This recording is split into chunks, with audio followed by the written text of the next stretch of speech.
Tu sais, ce moment étrange où tout le monde pense te connaître, alors qu'en réalité, personne n'a la moindre idée de qui tu es vraiment, où ta famille parle de toi avec un sourire poli, comme si t'étais une note de bas de page dans leur livre de réussite. Imagine que, pendant des années, on t'ait regardé comme celle qui n'a pas trouvé sa voie. Mais un soir, en un seul regard, toute cette illusion explose. Tu veux savoir ce qui s'est passé? Attends. C'est plus fou que ce que tu crois. Les invités parlaient déjà à voix basse en jetant des regards furtifs. La musique douce du quatuor résonnait dans le hall d'entrée de la Villa Marante, une somptueuse propriété de la haute société d'Alvorada do Sul, banlieue chic où l'apparence était plus importante que l'amour. Et ce soir-là, l'apparence était à son apogée. Le dîner de fiançailles de Gabriel Andrade, le fils prodige, le futur médecin, l'héritier de la famille. Et moi, Eva Mauro, j'étais là, comme toujours. Discrète. Tolérée, mais jamais applaudie. Mes parents, Renato et Vera Mauro, dominaient la pièce comme deux généraux au sommet de leur gloire. Mon père, magnate du secteur agro-industriel, avait bâti un empire de silos et de semences brevetées. Ma mère, avocate redoutée, avait sa réputation bâtie sur des procès gagnés à coups de discours froids et d'arguments impeccables. Quant à Gabriel, l'orgueil incarné de la famille, il suivait naturellement les pas de mon père, sûr de lui, irréprochable, brillant. La vedette. Et moi, officiellement, j'étais la fille distraite, l'intellectuelle qui avait gâché son avenir dans la technologie. Elle fait des choses avec des ordinateurs, disait-il avec un sourire poli. En réalité, personne n'avait jamais demandé ce que je faisais exactement. Il se contentait de supposer que j'échouais en silence. Je venais d'arriver, vêtue d'une robe sobre mais élégante, noire, avec un détail discret en dentelle au col. Trop simple pour l'événement, sans doute, selon ma mère. Pourtant, je savais que ce tissu m'allait bien. Il me donnait confiance. « Ah, tu es là », fit ma mère en m'embrassant distraitement sur la joue, son regard déjà ailleurs. « Essaie de sourire ce soir, d'accord? Il y aura beaucoup de monde important. » Je hochai la tête sans répondre. J'avais appris à économiser mes mots dans cette maison. Un serveur me tendit une coupe de champagne. Je m'en saisis avec une grâce retenue et me glissai dans un coin de la pièce. J'observais les invités en silence. Des visages connus, toujours les mêmes. Les amis de Gabriel, les anciens collègues de mes parents, les futurs beaux-parents de mon frère, tous riches, cultivés, sur deux. Moi, j'étais invisible parmi eux. Et ça m'allait. Enfin, jusqu'à ce soir-là. Eva? Je me retournai, surprise. Une femme s'approchait.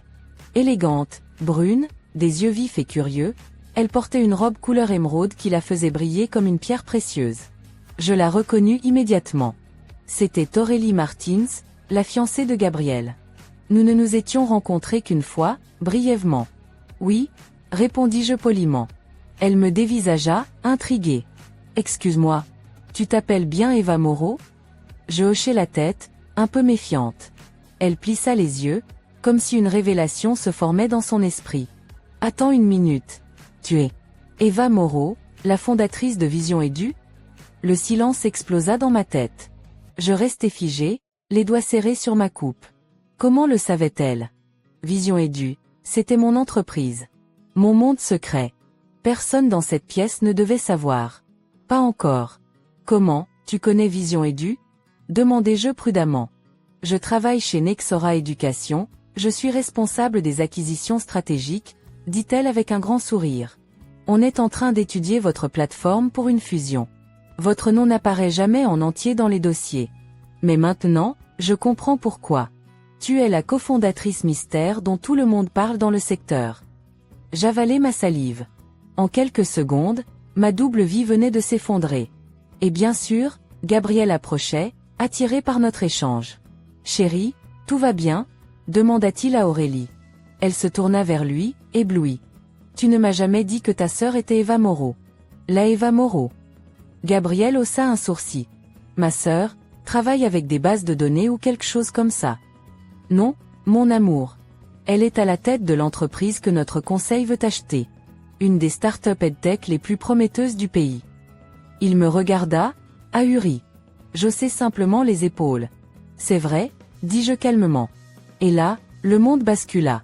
La soirée avait basculé dans un étrange mélange de conversations étouffées, de regards stupéfaits et de tentatives désespérées de mes parents pour reprendre le contrôle de la situation.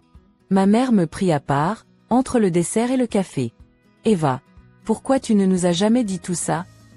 Je soutins son regard, le cœur battant. « Parce que vous n'avez jamais voulu écouter. » Elle ouvrit la bouche pour répliquer, puis la referma. Pour la première fois, peut-être, elle n'avait rien à dire. Retour arrière. 6 ans plus tôt. J'étais dans ma petite chambre, à taper du code pendant que mes parents organisaient un dîner de gala en l'honneur de Gabriel, reçu premier à la faculté de médecine. À l'époque, j'avais tout juste lancé la première version de Vision Edu, un projet que je développais avec Juliana Costa, une ancienne camarade de fac brillante et passionnée. Nous rêvions de changer la manière dont les enfants apprennent, surtout dans les régions éloignées.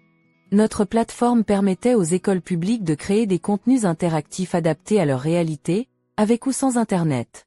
Une innovation. Un pari. Une obsession. Pendant que mes parents vantaient les mérites de mon frère dans les salons feutrés, Juliana et moi programmions, pitchions, testions sans relâche dans des cafés ou des coworking à moitié vides. Je ne leur avais rien dit. À quoi bon? À leurs yeux, ce que je faisais n'était pas sérieux. Un jour, ma mère me dit « Eva, tu pourrais au moins essayer le concours pour l'ENA. Les grandes écoles ouvrent beaucoup de portes. » « Et si j'ai envie d'en construire une moi-même » avais-je murmuré. Elle avait levé les yeux au ciel. « Ne sois pas ridicule. » Mais j'avais continué. Juliana et moi avions obtenu une bourse d'innovation. Puis un prix. Puis une première subvention du gouvernement local. Puis le soutien d'une ONG internationale. Nous avions recruté. Agrandi l'équipe. Mis en place des projets pilotes. En 3 ans, Vision Edu était déployée dans plus de 80 écoles au Brésil. Et personne dans ma famille ne le savait. Par choix. Par protection. J'avais peur qu'ils essaient de reprendre ce succès, de le manipuler ou de le déformer. Mais maintenant, le secret était éventé. De retour au dîner de fiançailles. Gabriel était resté silencieux. Pas un mot depuis la révélation. Aurélie, elle, semblait émerveillée. « Tu es incroyable », dit-elle en s'asseyant à côté de moi. Ce que vous avez fait pour les communautés rurales, c'est révolutionnaire. Je lui souris, touchée. Merci. Mais on a encore beaucoup à faire. Elle secoua la tête. Tu ne comprends pas. Vision Edu est sur le point de changer l'éducation dans tout le continent. Et moi, je suis censée négocier avec toi, sans savoir que tu es la sœur de mon futur mari. On éclata de rire, comme 2 vieilles amies. Alors, fit-elle avec un clin d'œil. On signe ce partenariat ou tu vas me faire galérer. Je ris à nouveau. On verra si tu es bonne négociatrice. Ce soir-là, en quittant la Villa Marante, je sentais le regard de mon père dans mon dos. Un regard pesant, inhabituellement silencieux. Pour la première fois, je n'avais pas besoin qu'il parle. Il savait. Il avait compris. Et moi, j'étais enfin prête à ne plus me cacher. On dit souvent que les familles heureuses se ressemblent, mais que les familles compliquées ont chacune leur manière de blesser. Chez les Moreau, la douleur portait un costume cravate et parlait latin juridique. Mon enfance fut luxueuse. J'avais tout sauf la liberté d'être moi. Depuis toute petite, je sentais que mes parents avaient un plan pour moi. Un plan rigide, en colonne, école privée, concours prestigieux, doctorat, poste de haut niveau dans l'empire familial. Je ne cochais jamais les bonnes cases. Alors que Gabriel enchaînait les trophées d'Olympiade scientifique, moi, je m'extasiais devant les manuels de logique informatique que je téléchargeais en cachette. Tandis que mes parents l'accompagnaient à des conférences de médecine à l'étranger, moi, j'installais des systèmes Linux sur de vieux ordinateurs abandonnés. La première fois que j'ai créé un mini-site à 14 ans, j'étais si fière. J'avais passé des nuits blanches à apprendre HTML et CSS toute seule, simplement pour créer un site sur les étoiles et les constellations. Je le leur ai montré au dîner. Mon père a levé un sourcil. C'est mignon. Mais concentre-toi sur tes études. L'astronomie, c'est une passion, pas une profession. Et ma mère d'ajouter. Peut-être que tu pourrais intégrer ça dans ton exposé de culture générale. Ce serait plus utile. Je n'ai plus jamais parlé de mes projets. Heureusement, j'avais trouvé un sanctuaire, la salle informatique du lycée Marcel Pagnol, Un espace souvent vide, poussiéreux, ignoré des autres. Mais moi, j'y voyais un laboratoire. C'est là que j'ai rencontré Juliana Costa. Elle était en terminale, brillante, marginale, passionnée de programmation comme moi. Sauf qu'elle ne demandait pas la permission d'être différente. « T'es nouvelle ici ?» m'avait-elle dit sans lever les yeux de son écran. « Non, je suis juste invisible, je suppose. » Elle avait ri. « Parfait. On va bien s'entendre. » Et on s'est bien entendu. Très bien, même. Juliana a été ma première véritable alliée. Pendant que les autres révisaient leurs fiches de philo, nous écrivions des scripts Python pour créer des quiz interactifs. Au lieu d'aller aux fêtes de fin d'année, on restait au centre multimédia, à rêver d'une plateforme éducative qui changerait tout. Pourquoi on attend qu'on nous enseigne quelque chose qu'on peut inventer ? Me disait-elle. T'as remarqué que tous les outils éducatifs sont moches, compliqués, et faits pour les écoles riches ? Tu veux dire qu'on pourrait créer un système pour les autres ? Exactement. Pour ceux qui ne comptent jamais, mais qui ont besoin d'apprendre plus que quiconque. C'était le début de notre révolte douce. Vision Edu est née ce soir-là, griffonnée sur des serviettes en papier, entre deux parts de pizza froide. Je n'ai jamais dit à mes parents que Juliana existait. Encore moins que nous bossions ensemble sur une plateforme éducative pour écoles publiques. J'avais appris à vivre en double, fille obéissante à la maison, développeuse rebelle ailleurs. Le bac passé, mes parents m'ont imposé une liste d'écoles pour futurs cadres. J'ai tout simplement postulé ailleurs. L'université de Tech d'Alvorada, avait hurlé ma mère. C'est une université régionale. Exactement. Et ils ont un programme en ingénierie informatique parmi les meilleurs du pays. Tu refuses Sciences Po et HEC pour ça ? Oui. Il y avait eu une guerre froide à la maison pendant des mois. Mais j'étais inébranlable. C'était la première fois que je disais non. Et je n'ai jamais regretté. L'université fut pour moi une libération. Je pouvais enfin respirer, créer, coder sans cacher mes lignes de code sous les livres de droit fiscal. Juliana, elle, avait obtenu une bourse et m'avait rejointe 6 mois plus tard. On a pris un petit studio à deux, mal isolé, mais rempli d'idées. Notre quotidien ? Ramen, café, nuit blanche et une vision plus claire que jamais. Rendre l'éducation numérique accessible aux écoles oubliées. C'était lors d'un hackathon universitaire que tout a vraiment commencé. Un concours de 48 heures non-stop, où les étudiants devaient proposer une solution numérique pour un problème social urgent. Le thème ? Éducation pour les zones rurales.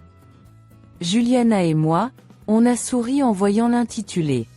On est né pour ça, dit-elle en s'attachant les cheveux en chignon façon on va conquérir le monde. On a codé, dessiné, conceptualisé sans dormir.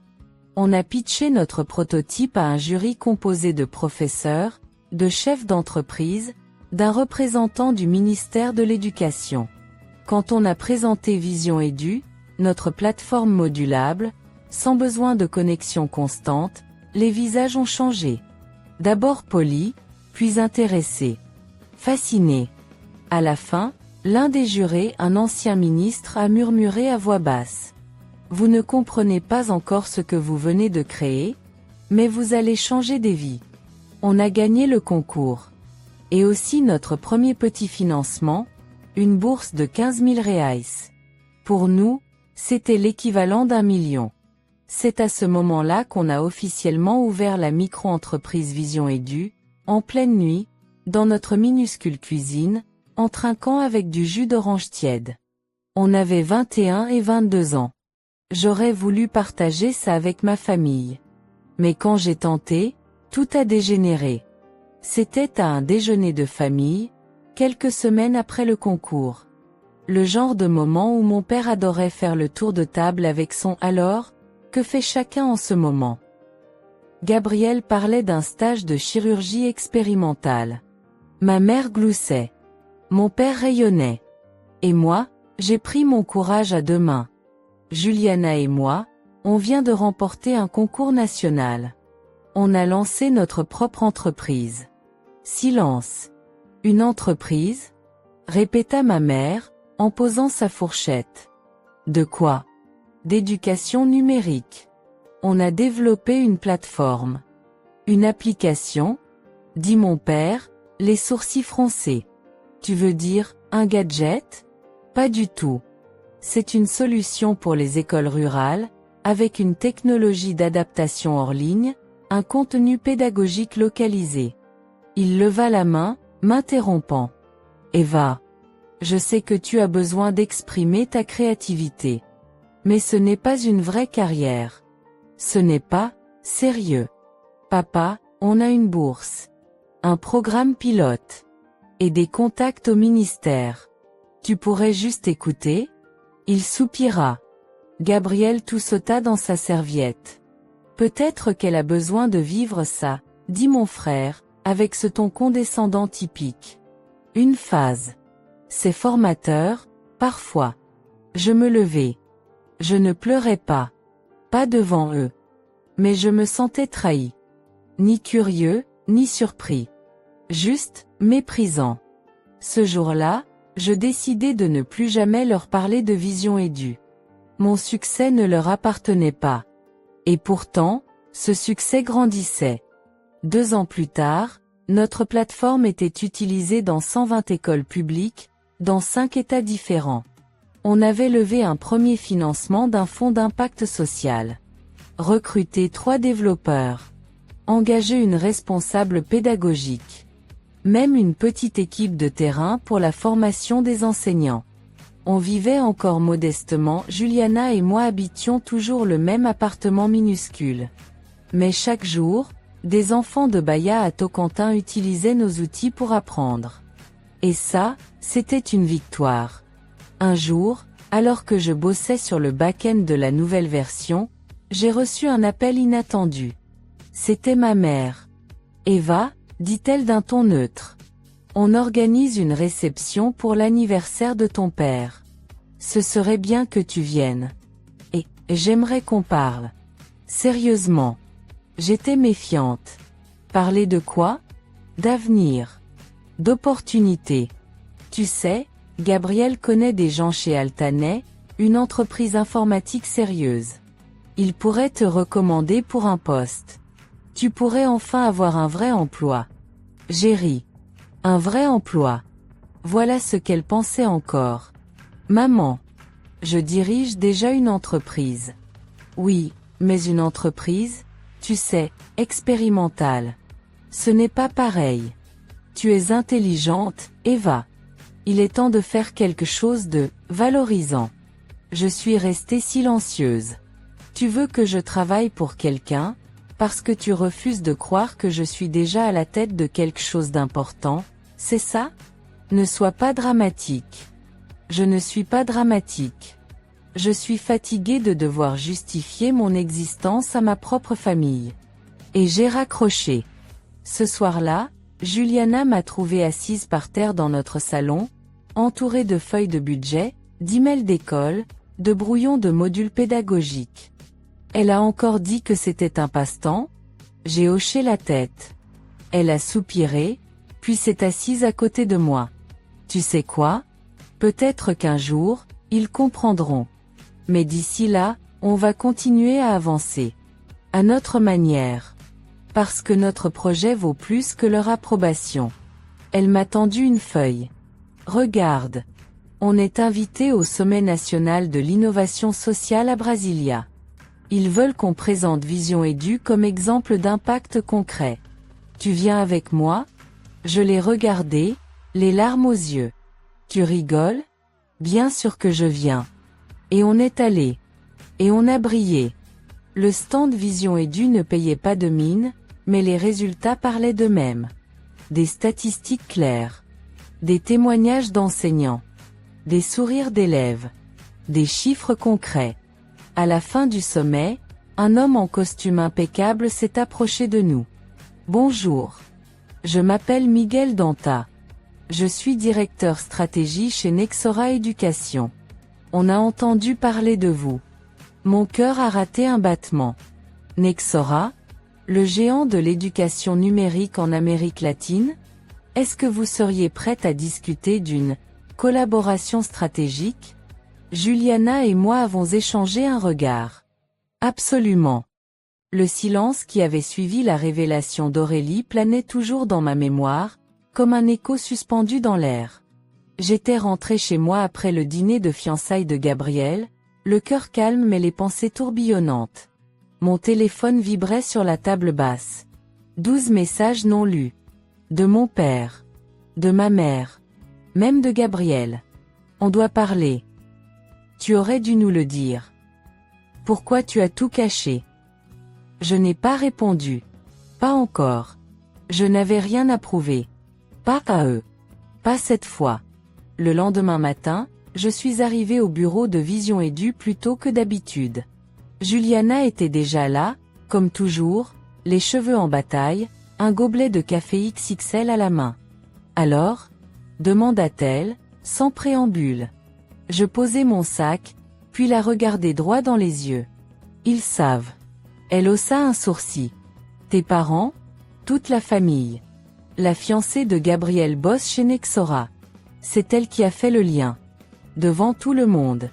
Juliana recracha son café. Quoi? Je souris. Tu aurais dû voir la tête de ma mère. C'était presque jouissif. Elle éclata de rire. Mon Dieu. Tu veux dire que pendant qu'ils essayaient de te caser avec des jeunes médecins bien installés, t'étais déjà sur le point de vendre ta boîte pour plusieurs millions? Exactement. Elle m'applaudit lentement, théâtralement. J'ai toujours su que le karma existait. Mais au fond, je le savais, ce n'était que le début. Le regard des gens change vite quand le succès devient visible. Le surlendemain, j'ai reçu un appel inattendu de Gabriel. Eva, on peut se voir? Juste toi et moi. Pas de parents. Pas d'Aurélie. Il avait l'air fatigué. Ébranlé. Je l'ai retrouvé dans un petit café discret du centre-ville. Il était déjà là, assis dans un coin, les doigts crispés sur une tasse à moitié vide. Merci d'être venu, dit-il en relevant les yeux. C'est toi qui as demandé. Il soupira. Tu m'as laissé comme un idiot, Eva. Toute ma vie, j'ai cru que tu errais sans but. Que tu bricolais de la tech dans ta chambre. Et maintenant, j'apprends que t'es la fondatrice d'une des plateformes éducatives les plus en vue du pays? Je croisai les bras. Tu ne m'as jamais posé la question. Ni toi, ni maman, ni papa. Tu nous as aussi tenus à l'écart. Je hochai lentement la tête. Parce que chaque fois que j'ai essayé d'en parler, j'ai été rabaissée. Ridiculisée. Il fallait bien que je me protège. Il ne répondit pas tout de suite. Je t'envie, tu sais. T'as créé quelque chose. De tes mains. Quelque chose de vrai. Moi, j'ai suivi une route toute tracée. J'ai excellé, mais j'ai jamais construit un rêve. Je fus surprise par sa sincérité. Gabriel n'était pas habitué à se montrer vulnérable.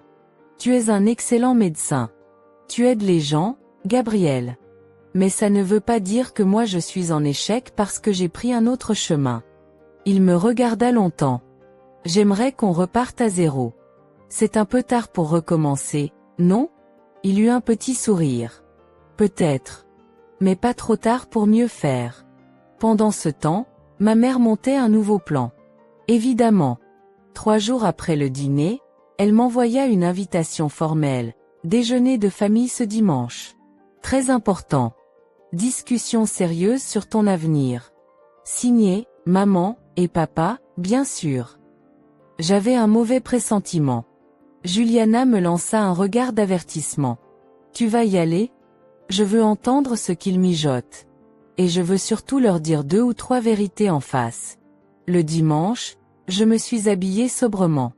Ni trop riche, ni trop négligée. Juste assez neutre pour ne pas les provoquer, mais assez affirmée pour qu'ils sachent que je n'étais plus une enfant. Quand je suis arrivée dans le grand salon de la maison familiale, mes parents étaient déjà installés. Ma mère sirotait du thé glacé. Mon père, en chemise impeccable, lisait le journal économique du dimanche. Ils levèrent à peine les yeux quand je franchis la porte. « Eva », dit ma mère en m'indiquant un fauteuil. « On est content que tu sois venue. » Je m'assis. Attente. Silence. Puis, mon père posa son journal, croisa les doigts. Nous avons parlé avec quelques associés. Et aussi avec le père d'Aurélie. Ils sont tous impressionnés par ton entreprise. Vraiment. Je restais de marbre. J'attendais le mais. Eh, dis-je simplement. Ma mère prit le relais, son ton sucré, mais glacial. Et nous pensons que tu pourrais réintégrer l'entreprise familiale. Vision Edu a de l'avenir, c'est certain. Mais ce genre de structure a besoin de direction. De maturité.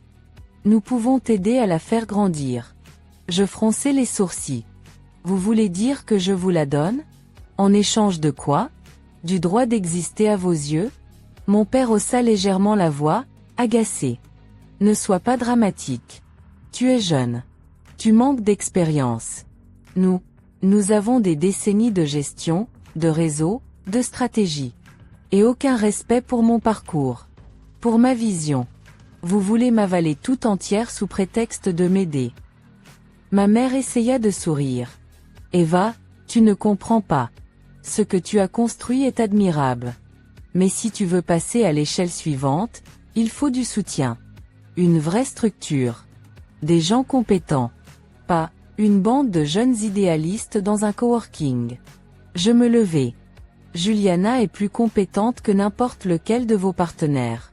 Et notre équipe est soudée, passionnée, et douée. Vous n'avez aucune idée de ce qu'on fait, mais vous pensez pouvoir gérer mieux que nous. Eva, murmura mon père. Ce n'est pas une guerre. C'est une opportunité. Non, papa. C'est une tentative de prise de contrôle. Et je refuse. Je tournai les talons. Avant de partir, je me retournai vers eux. Ce n'est pas parce que vous avez enfin compris que j'existe que vous avez le droit de posséder ce que j'ai bâti. Ce projet est à moi. Et je vais le défendre. Peu importe contre qui. Et je suis parti, la tête haute. Pour la première fois, j'avais renversé la table. Mais l'histoire ne s'arrêtait pas là. Quelques jours plus tard, Juliana entra dans mon bureau, le visage pâle. On a un problème. Quoi encore? Elle posa son ordi sur mon bureau et tourna l'écran vers moi. Regarde ça. Un article venait d'être publié dans un site économique à gros tirage. Vision Edu. Une jeune fondatrice en difficulté face à des enjeux de croissance, Nexora envisagerait de se retirer de la négociation. Je sentis mon estomac se nouer. C'est faux. Totalement faux. Oui. Mais l'article cite une source anonyme proche de la fondatrice. Juliana me regarda. Tu crois qu'il? Je savais qui. Je le savais déjà. Mon propre père. Je fixais l'écran comme si je pouvais le faire disparaître par la pensée. L'article avait été publié dans un média influent du secteur technologique. Bien écrit. Crédible. Trop crédible. Selon une source proche de la fondatrice, Vision Edu manquerait de direction stratégique à long terme. Des discussions avec Nexora seraient suspendues en raison de divergences de gouvernance. Tout était mensonge, mais présenté comme une inquiétude d'investisseurs. Et le nom de Vision Edu était là, noir sur blanc. Entaché. Juliana, dis-moi qu'on peut démentir ça immédiatement. Je suis déjà en contact avec notre agence de com. Mais c'est stratégique, Eva. Le timing est trop précis. Pile quand les négociations avec Nexora sont à leur sommet?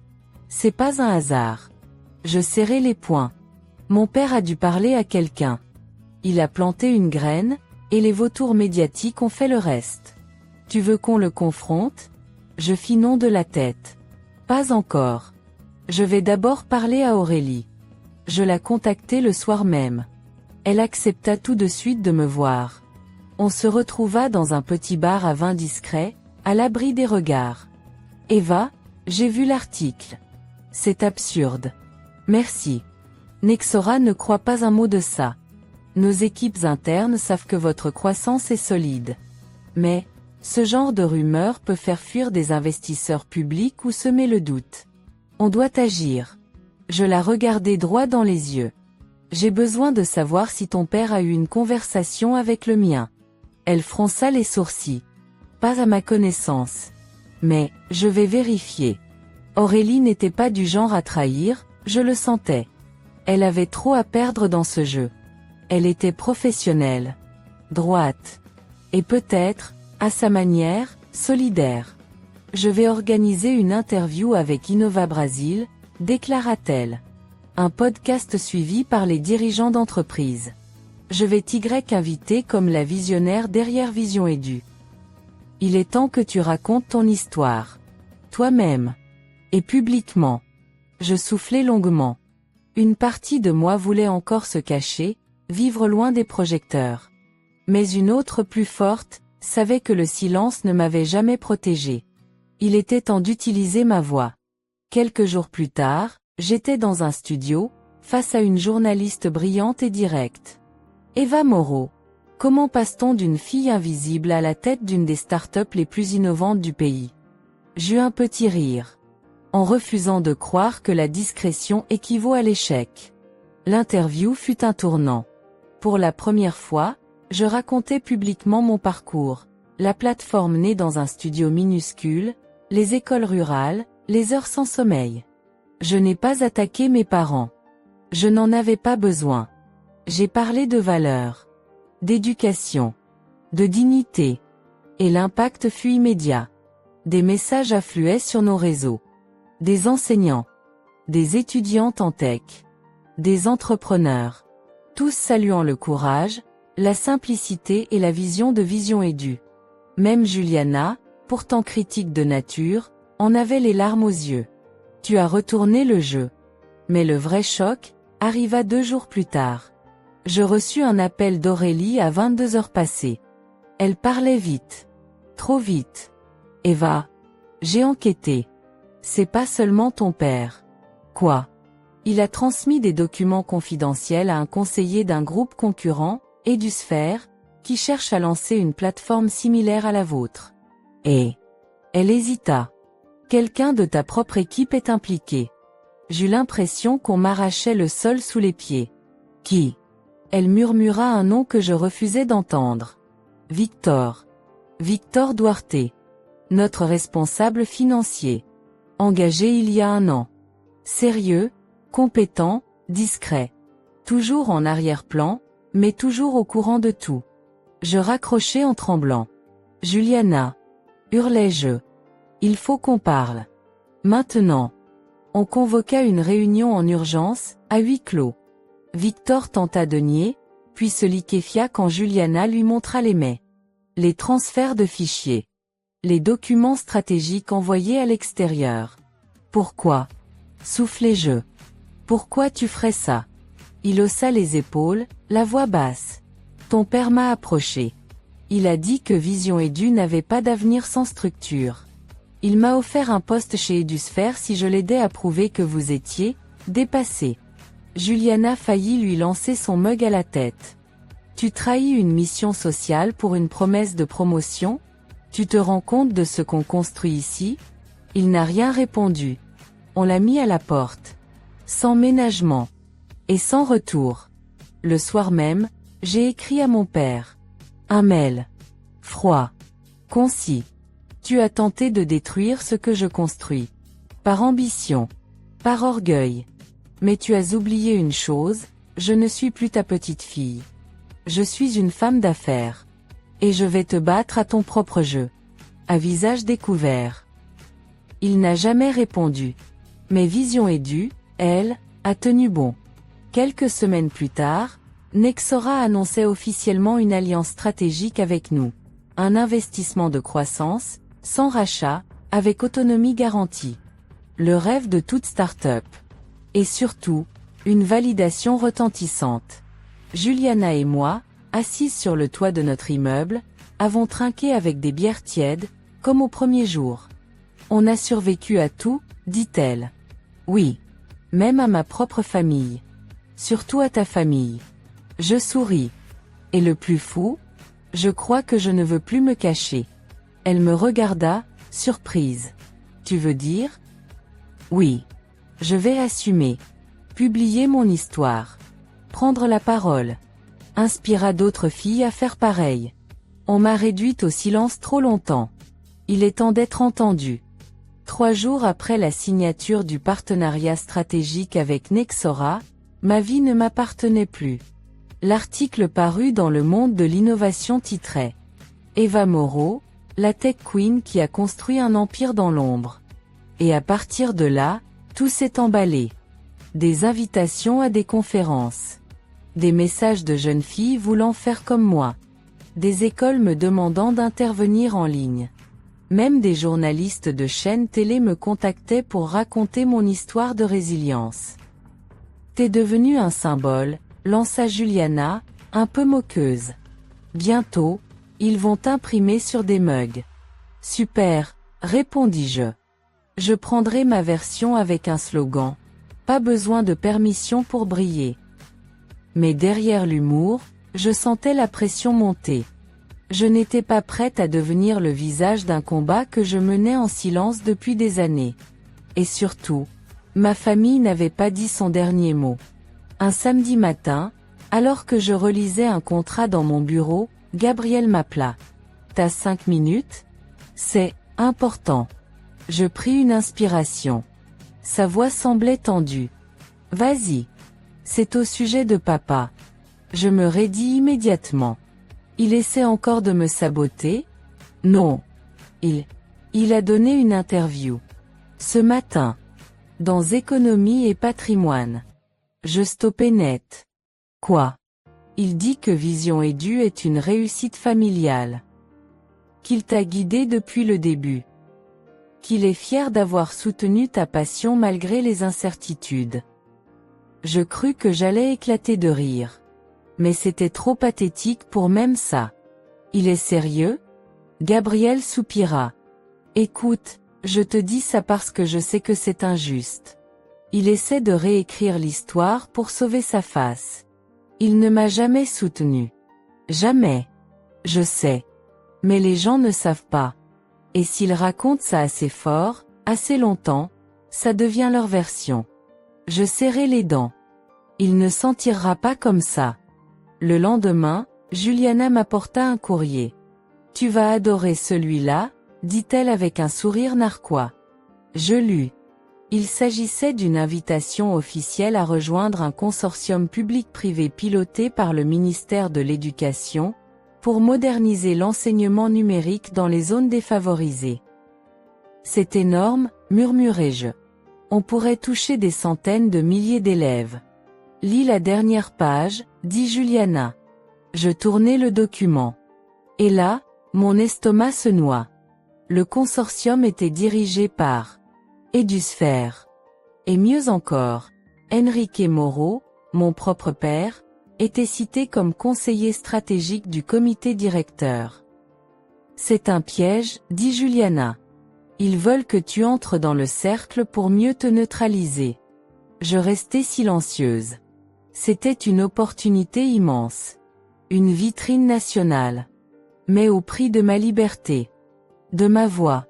Et, probablement, de mon intégrité.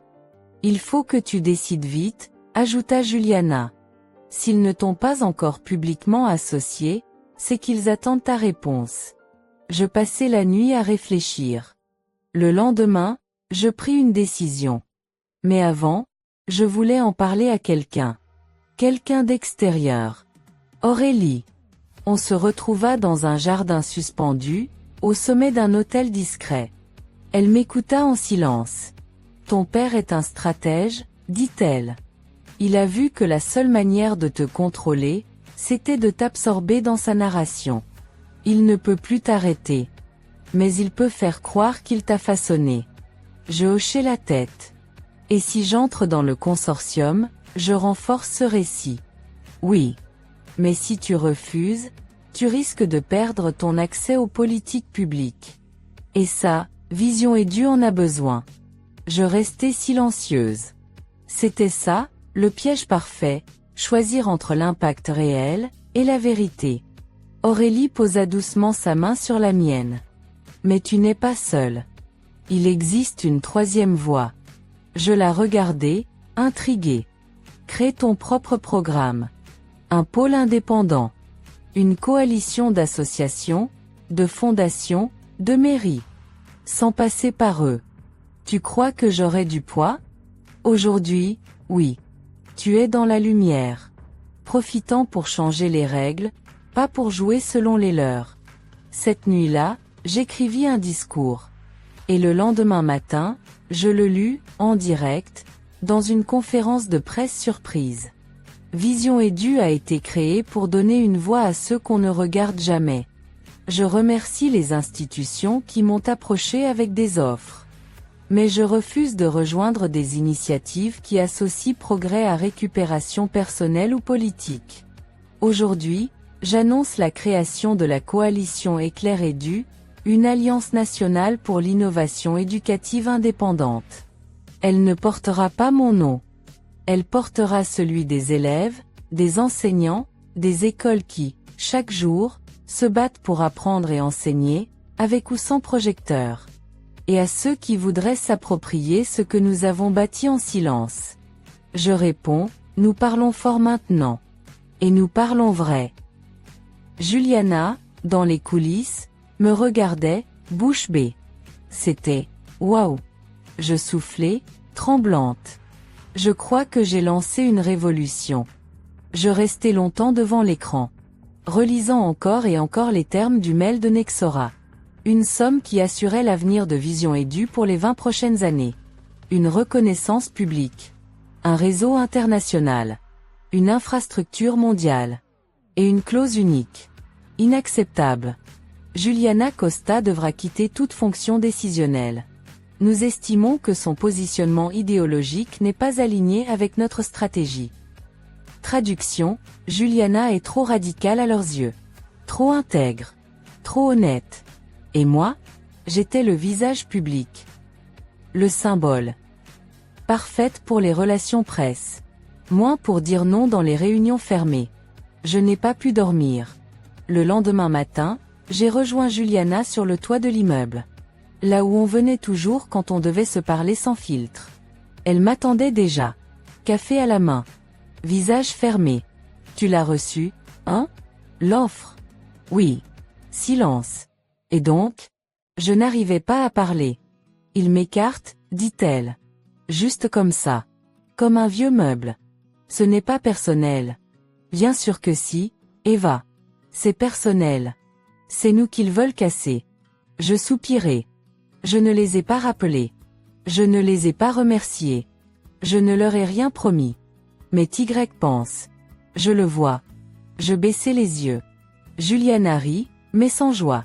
Tu sais ce qui me fait le plus mal? C'est que tu ne m'as même pas appelé tout de suite. Que t'as attendu. Comme si tu devais peser ce que valait notre amitié. Elle se leva. Je vais te simplifier la décision. Si tu acceptes, je pars.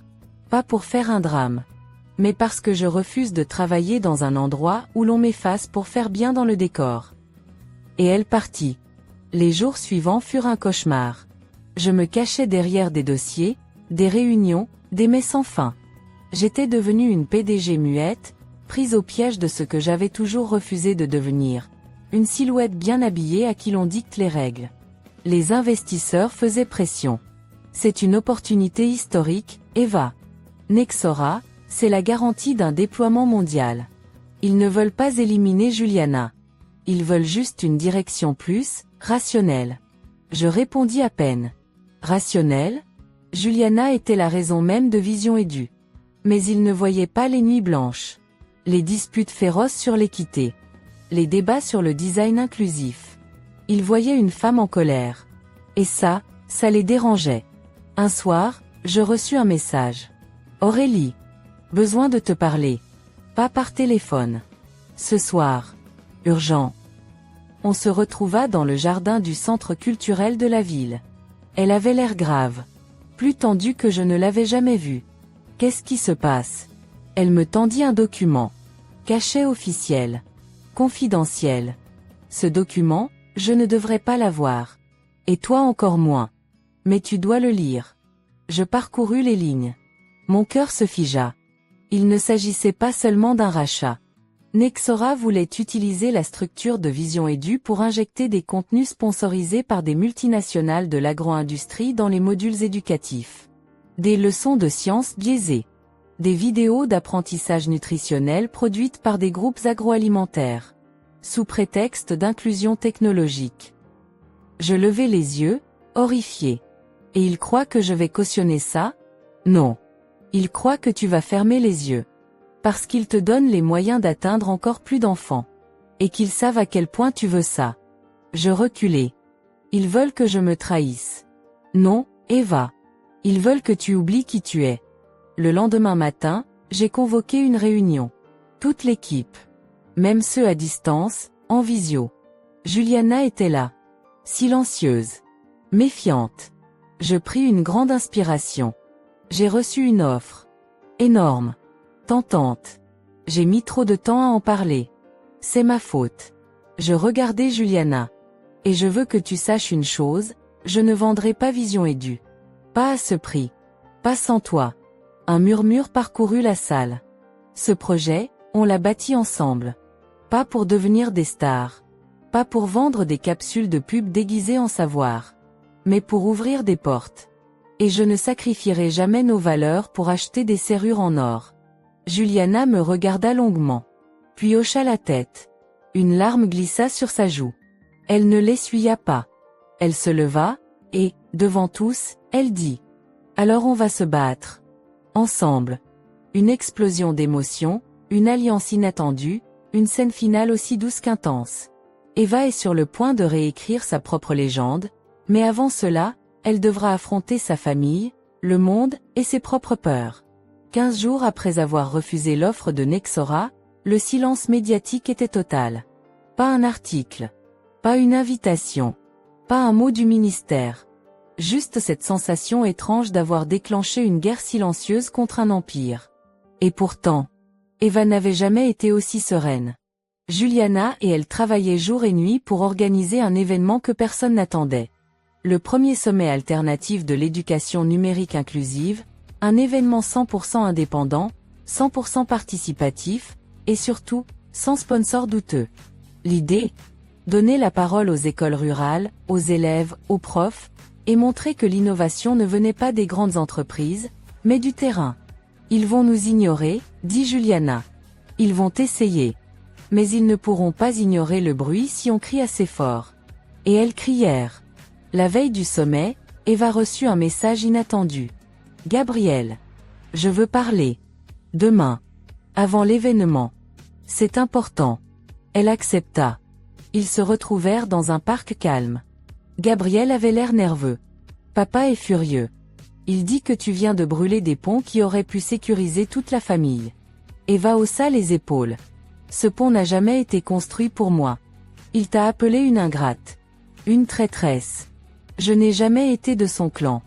Gabriel resta silencieux un moment. Et pourtant, j'admire ce que tu fais. Vraiment. Elle tourna la tête, surprise. Tu admets ça? Toi? Oui. Et j'ai une nouvelle à t'annoncer. Il lui tendit une enveloppe. J'ai envoyé ma démission à l'hôpital hier. Je vais m'installer dans une clinique communautaire dans le nord du pays. Là où on a besoin de médecins, pas de conférences. Eva sentit ses yeux se remplir. Tu es sérieux? J'ai trop longtemps vécu pour faire plaisir à nos parents. Maintenant je veux vivre pour moi. Et peut-être que c'est toi qui m'as appris ça. Il lui sourit, puis ajouta. Et demain, je parlerai. Sur scène. À ton sommet. Le lendemain, la salle était pleine à craquer. Des centaines de personnes. Des enseignants. Des élèves. Des familles. 0 costard. 0 cravate. 0 logo. Juste des histoires vraies. Eva ouvrit l'événement avec un discours simple. Si je suis ici aujourd'hui, ce n'est pas pour vous impressionner. C'est pour vous remercier. Parce que ce sont vos voix qui ont donné un sens à mon travail. Puis elle présenta Gabriel. Il monta sur scène, ému. J'ai longtemps cru que ma sœur avait échoué. Parce qu'elle ne suivait pas les règles. Aujourd'hui, je comprends qu'elle les réécrivait. Et je suis fière d'elle. Plus que jamais. Une ovation éclata. Eva pleurait. Juliana aussi. Mais le moment le plus fort vint à la fin. Une fillette monta sur scène. Petite. Timide. Elle tenait une tablette. Bonjour. Je m'appelle Livia. Je viens d'une école dans le Certao. Avant Vision Edu, je ne comprenais rien aux maths. Maintenant, Je veux devenir ingénieur. Elle leva la tablette. Cette appli, elle m'a dit que j'étais capable. Puis elle tendit la main vers Eva. Merci. Eva descendit. La prit dans ses bras. Le public pleurait, riait, applaudissait. Ce jour-là, personne ne se souvenait des grandes entreprises. On se souvenait d'une petite fille qui voulait croire en elle. Dans les semaines qui suivirent, tout changea. Le gouvernement, sous pression populaire, retira le soutien à certains programmes biaisés. Vision Edu signa des accords avec des ONG indépendantes. Juliana reçut une médaille de mérite éducatif. Eva fut invitée à parler aux Nations Unies. Mais ce n'est pas ce qu'elle retint. Un matin, 6 mois plus tard, elle reçut une lettre. De sa mère. Manuscrite. Eva. Je ne comprends toujours pas ton monde. Mais je le respecte désormais. Et je t'admire. Même si je ne sais pas toujours comment te le dire. Je suis fière de toi. Pardon d'avoir mis si longtemps à te le dire. Maman. Eva posa la lettre. Et, pour la première fois depuis des années, elle ressentit la paix. Pas la paix du compromis. La paix de celle qui a tenu bon. Et voilà. Le rideau se ferme sur cette histoire que vous avez vécue avec intensité, une histoire qui, nous l'espérons, a su capturer votre cœur, éveiller votre esprit, et peut-être même vous faire voir la vie sous un angle différent. L'histoire d'Eva Moreau, cette jeune femme que l'on croyait effacée, inutile, insignifiante, mais qui a su, dans le silence, bâtir un empire fait non pas de pierre, mais de principes. Elle n'a pas levé la voix pour dominer, ni trahi ses valeurs pour être acceptée. Elle a tenu bon. Et c'est cela, mes amis, le véritable courage. Il ne s'agit pas ici d'une victoire ordinaire. Ce n'est pas juste une réussite professionnelle, ou une revanche personnelle. Non. Ce que nous avons vu, c'est la renaissance d'une identité brisée, la transformation d'une douleur en force, d'un rejet en mission. Eva a été mise de côté, moquée, minimisée. Mais elle n'a jamais cessé de semer en silence, de croire que sa voix, même si ignorée, avait du poids, du sens, et de l'avenir. Vous vous reconnaissez peut-être en elle. Peut-être qu'un jour, vous aussi, on vous a dit que vous n'étiez pas assez. Pas assez bien. Pas assez brillant. Pas assez conforme. Peut-être que vous avez vécu ces dîners où tout le monde parle de vos frères, de vos cousins, mais pas de vous. Peut-être que vous avez déjà pleuré seul dans votre chambre en vous demandant si ça valait vraiment la peine de continuer à essayer. Et la vérité, c'est que oui, ça vaut la peine. Parce que dans chaque graine méprisée peut germer une forêt. Parce que dans chaque silence peut naître une voix qui bouleversera des générations. Cette histoire nous montre que la réussite ne passe pas toujours par les chemins validés par les autres. Elle ne s'achète pas avec l'approbation d'une mère ou la reconnaissance d'un père. Elle se forge dans la persévérance, dans les choix que l'on fait en secret, dans la fidélité à ce qu'on croit juste, même quand personne ne regarde. Eva n'avait pas besoin d'être applaudie pour exister. Elle avait besoin d'être fidèle à elle-même. Et cela, c'est une des plus grandes leçons que nous pouvons apprendre ici. Alors si cette histoire vous a parlé, si elle vous a touché au fond du cœur, je vous invite à cliquer sur le bouton like, à vous abonner à la chaîne, et à partager cette vidéo avec quelqu'un qui, comme Eva, est en train de construire quelque chose dans l'ombre, dans le silence, dans l'incompréhension. Faites-le pour que cette personne sache qu'elle n'est pas seule. Que sa douleur n'est pas vaine. Que sa lutte est vue. Parce qu'ici, dans cette communauté, on croit en ceux qui marchent à contre-courant.